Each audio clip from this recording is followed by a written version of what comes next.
ఇలా TRS BJP కలిసి కాంగ్రెస్ ను ఎదుర్కోవడానికి కిషన్ రెడ్డి గారు కేసీఆర్ గారు కలిసి ఒక డ్రామా ఆడుతా ఉన్నారు, ఒక రాజకీయం చేసే ప్రయత్నం చేస్తా ఉన్నారు.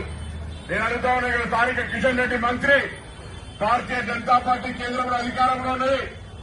ఈ జూబ్లీహిల్స్ నియోజకవర్గానికి పార్లమెంట్ సభ్యుడిగా కేంద్ర మంత్రిగా ఎన్ని నిధులు తీసుకొచ్చినో చర్చకు సిద్దమా అని అడుగుతా ఉన్నాం. ఇలా ఎంతసేపు టీఆర్ఎస్ పార్టీ మౌత్ పీస్ గా నేనంటలే ఈ మాట ఈ శాసనసభ్యుడు రాజాసింగ్ చెప్తా ఉన్నాడు. ఇలా మొత్తంగా బీజేపీ నాయకత్వం తీసుకొని టీఆర్ఎస్ కంప్లీట్ టీఆర్ఎస్ కి ఓటు వేసిన బీజేపీ చేసినట్టే ఈ రోజు ఇద్దరు కూడా కలిసి కాంగ్రెస్ వ్యతిరేకంగా పనిచేసే ప్రయత్నం చేస్తా ఉన్నారు. ప్రజలు ఆలోచన చేయండి. కాంగ్రెస్ ఏం తప్పు చేసింది? కాంగ్రెస్ రేషన్ కార్డు ఇచ్చి తప్పు చేసినట్టు చెప్తా ఉన్నారు. కాంగ్రెస్ మహిళలకు ఉచితంగా బస్సు ఇచ్చి తప్పు చేసిందని చెప్తా ఉన్నారు. కాంగ్రెస్ సన్నబియ్యం ఇచ్చి తప్పు చేసిందా? ఎందుకు తప్పు చేసిందని అడుగుతా ఉన్నారు. ఇలా ఎందుకు విమర్శ చేస్తా ఉన్నారు? లేదంటే మా అభ్యర్థిని రౌడీ అంటారు.